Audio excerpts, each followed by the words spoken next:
High बंधुरा शुभ सकाल केमन आछो सबाई आशा करछि सकले अनेक भालो आछो। आमिও किन्तु अनेक भालो आछि। आजकेर दिनटा शुरू करछि उनुन थेके चा करा निये। देखो आमरा ग्रामेर बउरा केमन भावे उनुने चा करी और सकाल सकाल किन्तु उनुनेर पारे बसते अनेक भालो लागे।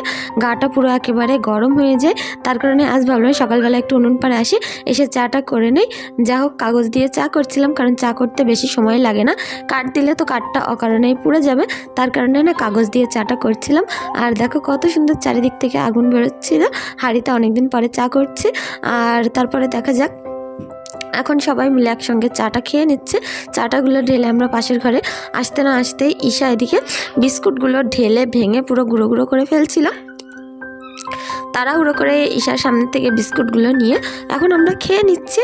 আর যাই হোক আজকের সকালটা কিন্তু অনেকটাই ভালো ছিল। আর সবথেকে বেশি ভালো লাগার ছিল যে আজ আমি একটু দেরি করে দোকানে যেতে পারবো, এটা ভেবেই মনটা অনেক ভালো লাগছিল। আমার বর দোকানে আছে আর ও যেহেতু বাইরে কাজে যায়নি তার কারণে কিন্তু ও দোকানে আছে। আর আমি কিন্তু আজ একটু বাড়িতে রেস্ট করেই যাব। আমার বর সব সময়ই আমাকে বলে যে যখন আমি বাড়িতে থাকি আমি যখন বাড়িতে থেকে দোকানে যাই তুমি বাড়িতে থেকে একটু রেস্ট করো। আমরা দুটো মানুষ না সব সময় কাজের মধ্যে থাকি। আর ও যখন বাইরে যায় আর আমি তখন দোকানে থাকি আর ও যখন দোকানে থাকে আমি বাড়িতে আসি। আমরা দুটো মানুষ একেবারেই একসাথে থাকার সময়টা পাই না বলতে গেলেই চলে। যেহেতু এখন ঠান্ডার সময় দোকানে থাকলে না এখন ঈশাকে রাখা যেতে পারবে না, ওখানে প্রচুর ঠান্ডা দোকানে। আর চারিদিক যেহেতু দোকান খুলে রাখতে হয় আর হাওয়াটা একটু বেশি আসে, ঘরটারগুলো জানলা টালনাগুলো বন্ধ করে দিলে ঘরে অসুবিধা হয় না, কিন্তু দোকান তো আর বন্ধ করা যায় না। চারিদিকে খুলে রাখলে ঠান্ডার ভাবটা একটু বেশিই থাকে। তার কারণে যতটা সম্ভব তাড়াতাড়ি আমার বর আমাদেরকে বাড়িতে পাঠিয়ে দেয় দোকানে গেলেও। এখন দেখো সকালবেলা সোনা রোদ্দুর, একেবারে মিঠি মিঠি রোদ্দুর, কত সুন্দর লাগছিল। আর এই রোদ্র মাঝখানে আমি এখন জামা কাপড় কাচছিলাম। আর আমাদের পুকুরের সামনে না একটু রোদ্দুর বেশিই পড়ে আর তার কারণে জামা কাপড়গুলো কাচতে ঠান্ডা একটু কম লাগে। আমি এখন সুন্দর করে জামা কাপড়গুলো কেচে নিচ্ছিলাম। আর বাড়িতে না থাকার কারণে দেখো সমস্ত দুনিয়ার পেপার কাগজ নোংরা সব কিছু এই টালির ওপরে রেখেছে। আর এদিকে আমার বাড়ির সামনে একজনেরা পুকুর ছাড়ছিল আর সেখানে কিন্তু পুকুরে দেখো কতজনা মাছ ধরছে। সিমরা নিশা ওদিকেই ব্যস্ত ছিল, আমি এদিকে কাজ করছিলাম। আর সিমরা নিশা ওরা কিন্তু বেড়ার পাশে দাঁড়িয়ে দাঁড়িয়ে মাছ ধরা দেখছিল। আমাদের গ্রামে দেখো এগুলো কিন্তু খুব সচরাচর ব্যাপার, যেহেতু এখন চৈত বৈশাখ মাস পড়তে যাচ্ছে, পড়বেই কিছুদিন পরে। তার কারণেই না এখন থেকে পুকুরগুলো পানিগুলো একটু একটু করে শুকিয়ে আসছে। আর বাদবাকি যেগুলো বেশি থাকছে সবাই পাইপ দিয়ে পানি টেনে নিয়ে পুকুরগুলো একেবারে ছেঁচে ফেলছে। আমাদেরও তো পুকুর আছে, আমরা যখন ছেঁচবো তোমাদের সাথে অবশ্যই শেয়ার করব। আমরা গ্রামে সবাই কিন্তু এরকম সুন্দরভাবেই থাকি। আর অনেক কাজকর্ম অনেক কিছু যেগুলো আমরা পুকুর ঘাটে করে থাকি। আর শহরে বেশিরভাগই ঘরের ভিতরে সবাই সব কিছু করে থাকে। আমার না ঘরের ভিতর বদ্ধ ঘরে কোনো কাজই করতে একেবারেই ভালো লাগে না। বাসনটা পুকুরের সামনে বসে মাজতে যেমন ভালো লাগে জামা কাপড়গুলো কাচতে তার থেকেও বেশি ভালো লাগে, কারণ পুকুরে অনেক পানি হওয়ার কারণে কাঁচা ধোয়াটা অনেক সুবিধা হয়। আর এদিকে দেখো ঈশা এখন ডান্স দিচ্ছিল, আমাকে দেখে বলছিল মা দেখো পাতার সাথে কি একটা যেন বানিয়েছে, সেটাই দেখাচ্ছিল। আমি বলছিলাম যা ভালো হয়েছে। আর আমি এখন জামা কাপড়গুলো এখন কেচে আসবো। বাসনপত্রগুলো মেজে কিন্তু ঘরে রেখে এসেছি। আর এখন আমি জামা কাপড়গুলো কেচে ধুয়ে ফেলবো। সিমরান আর ঈশা ওদিকে অনেক সুন্দরভাবে খেলা করছিল।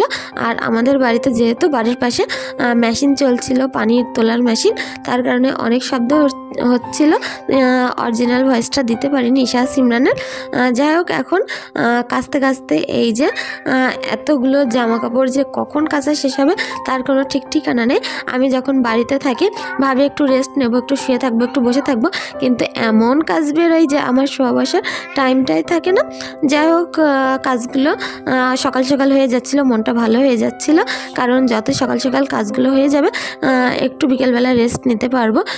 দেখা যাক কত দূর কী হয়। তারপরে কিন্তু একটু দোকানে যাব। আমার হাজব্যান্ডের চোখে একটু কী হয়েছে, ও যাবে ডাক্তার দেখাতে, তার কারণে আমি একটু দোকানে বসবো আর ও ডাক্তার দেখিয়ে আসবে। বাড়িতে সবজি প্রায় ছিল না। আজ দেখি সব কিছু ভর্তা করব। আর সব থেকে স্পেশালি যেটা করব সেটা হচ্ছে রসুনের ভর্তা। অনেক ভালো লাগে শীতের সময়, কিন্তু সর্দি কাশি আর ঠান্ডা তো প্রায় সব মানুষেরই শীতের সময় লেগে থাকে। আর এই সময় যদি ডালের পাতে কি ভাতের সবজি খাওয়ার আগে একটু রসুন ভর্তা দিয়ে খাওয়া যায়, শরীরে কিন্তু এনার্জি আর এটা একটু বেশি আসে। তার কারণে রসুন ভর্তা আমি শীতের সময় প্রায়ই করে থাকি। এখন এই ঘরটা দেখছিলাম অগোছালো হয়ে আছে। ঈশা সিমরান ছিল, সিমরান যেহেতু পড়ছিল ওর বই খাতাগুলো একটু তুলে গুছিয়ে রাখলাম, তা না এই যে পেনগুলো ছড়িয়ে ছিটিয়ে ছিল না, ওগুলো ঈশা দেখতে পেলেই নষ্ট করে দেবে। আর ঈশাকে এখন এদিকে এনে দুধ কলা দিয়ে একটু ভাত খাইয়ে দিচ্ছিলাম। এখন বাজে সকাল 11:30। রান্না বান্নার এখনো পর্যন্ত ধারেই যেতে পারিনি। আর এখন আমাদের আবার যেতে হবে একটু দোকানে। আর সিমরানের পড়া যেহেতু 4টে থেকে রাত 8টা পর্যন্ত হবে, তার কারণে আজ একটু চাপটা কমই আছে। কারণ সারাদিন সিমরানের পড়া থাকলে চাপটা একটু বেশিই থাকে। তাড়াহুড়ো করে আমার রান্নাবান্নাগুলো করে ওকে কিন্তু 12টার মধ্যে পাঠিয়ে দিতে হয়। আর এদিকে আমার মুরগিগুলোকে খাইয়ে দিয়েছিলাম। আমার দেখো কতগুলো বাচ্চা, মুরগিগুলো না পুরো থপ থপ থপ থপ করছিল। অনেক মাংস হয়েছিল এদের গায়ে, আর এরা ডিম পাড়ার মতো হয়েছিল। দেখা যাক ডিম পারে কিনা, যদি পারে অবশ্যই তোমাদের দেখাবো। আর আমার এই মুরগি না 40-50টা করে পুষতাম আগে, আর এতটাই ডিম পারতো। কখনো এই ফার্মের ভিতরে চালের ওপরে খাবারের পাত্রে এক এক জায়গায় ডিম পেড়ে রাখতো। এবার তো বেশ অল্প কটাই আছে।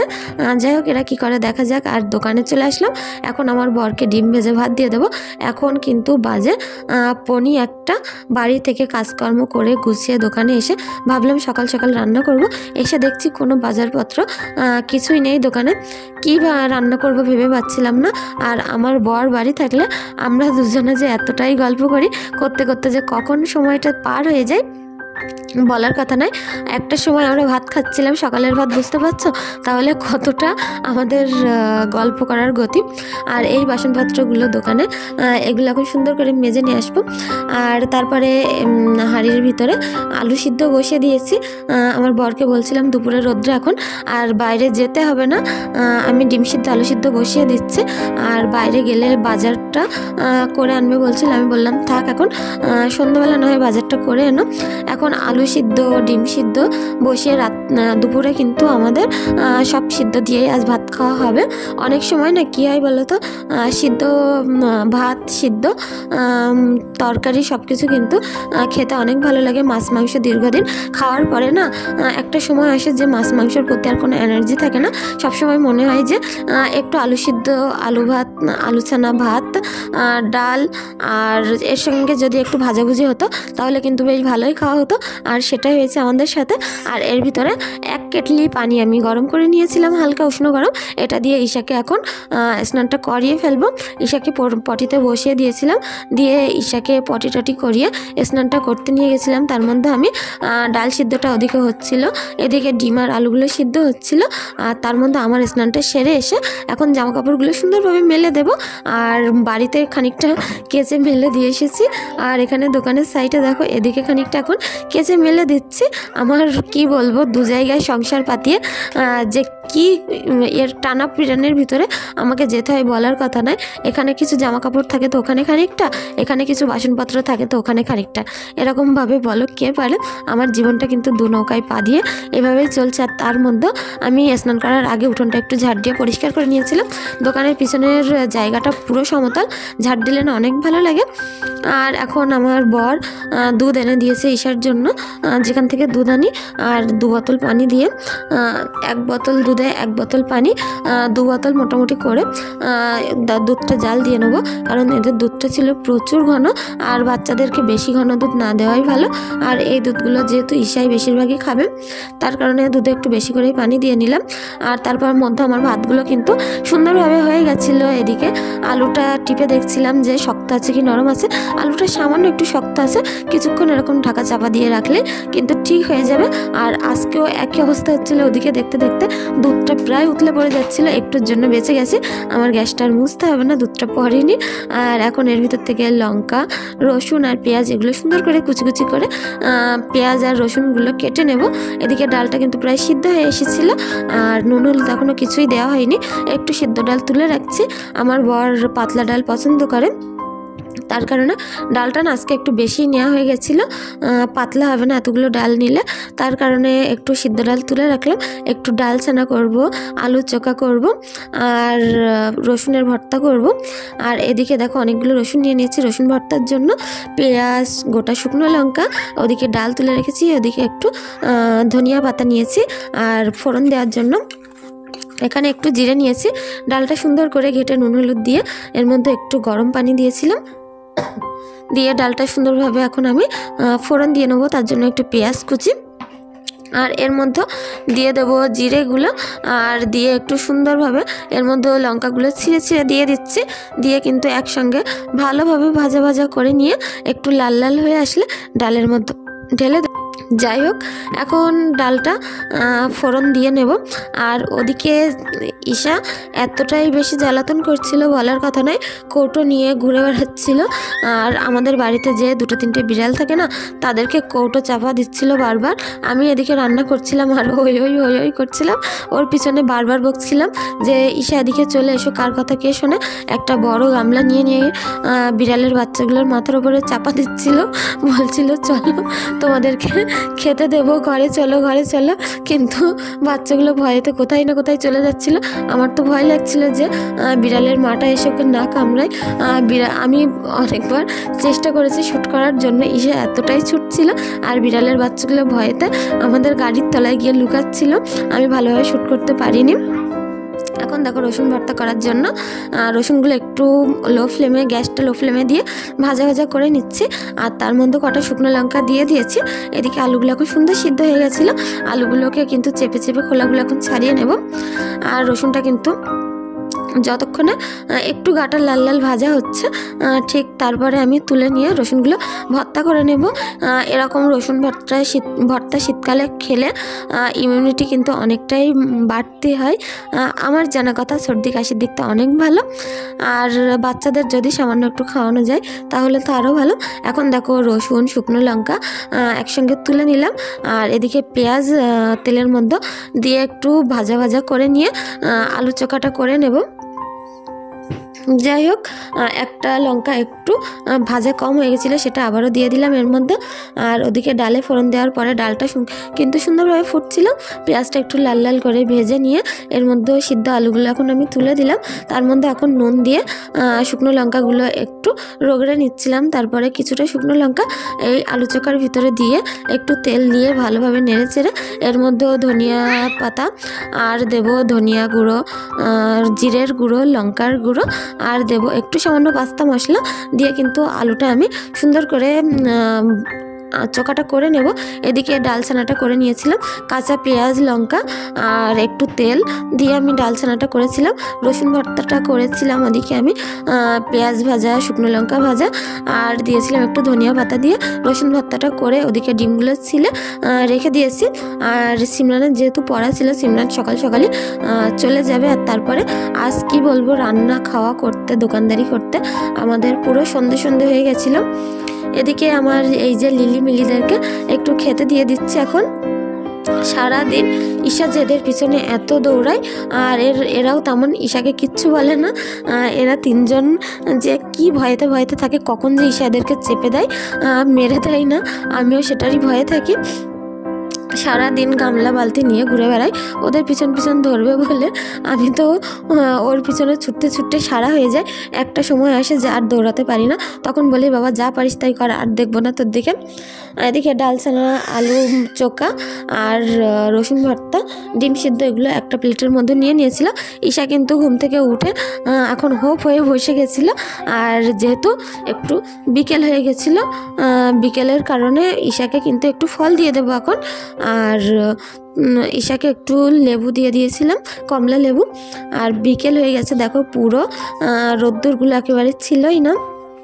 আমাদের এখনও খাওয়াটা কমপ্লিট হয়নি, এখন 4:30 বাজে। সিমরানকে পড়তে দিয়ে এসেছিলো আমার বর, আর দিয়ে এসে আমরা এখন একসঙ্গে বসে একটু খেয়ে নেব। এই যে সময়টা আমাদের যে এত ভালো কাটে, খাওয়ার সময় আমরা অনেক গল্প করি, আমার বর যেমন আমি তেমন। আর আমার বর বাড়ি থাকলে কি বলবো, সেই দিনটা যে এতটাই বেশি ভালো কাটে আমাদের দুজনের ভিতরে। অনেক কথাবার্তা, অনেক গল্প, অনেক কিছু যেগুলো মনের দিক থেকে অনেকটা শান্তি পাই। যাই হোক, একসঙ্গে আমরা খেয়ে নিচ্ছিলাম সিদ্ধ আলু সিদ্ধ ভাত। যাই হোক না কেন, সংসারে শান্তি থাকলে কিন্তু সিদ্ধ ভাত দিয়ে খেয়ে নিলেও কিন্তু সেটা কোনো আসে যায় না। আর এই যে মানুষটা দেখতে পাচ্ছ, এই মানুষটা সারাদিন আমাদের জন্য হাড় ভাঙা খাটুনি করে চেষ্টা করে আমাদের মুখে একটু অন্ন তুলে দিয়ে একটু হাসি খুশি রাখার জন্য। আর সুখের কথা তো বাদে দাও, শুধু সুখ থাকলে মানুষ কিন্তু সুখী হয় না, শান্তিটা তার থেকে বেশি প্রয়োজন হয়। শান্তি থাকলেই সুখটা সুখ বলে মনে হয়। আর যাই হোক, আমরা দুজন এখন সুন্দরভাবে খেয়ে নিয়েছিলাম, ঈশা কিন্তু খায়নি।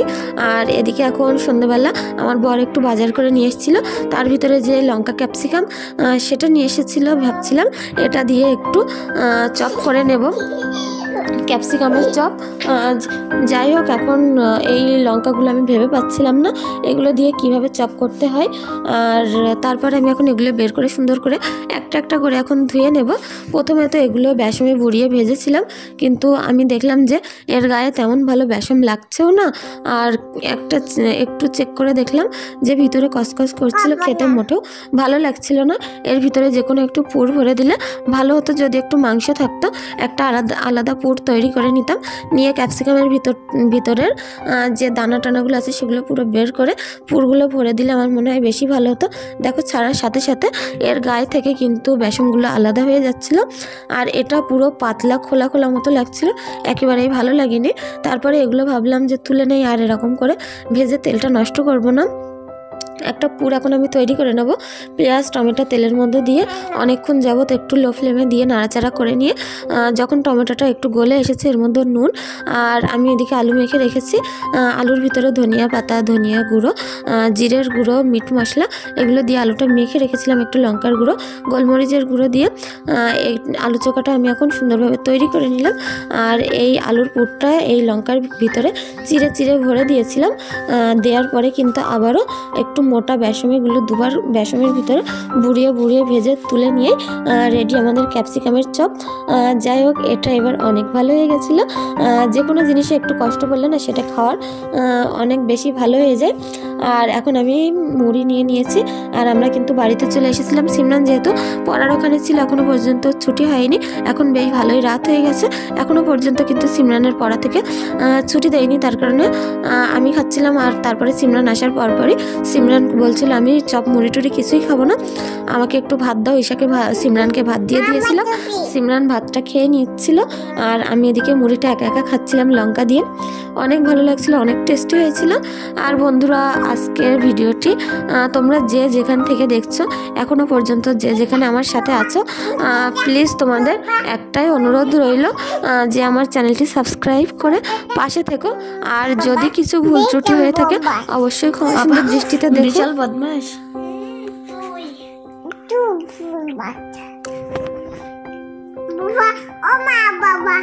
ও মা বাবা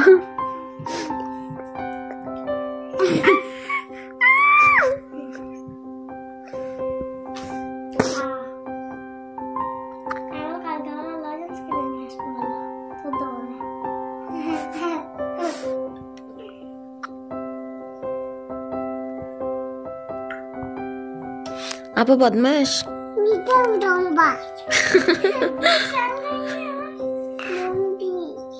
বিশাল বদমাস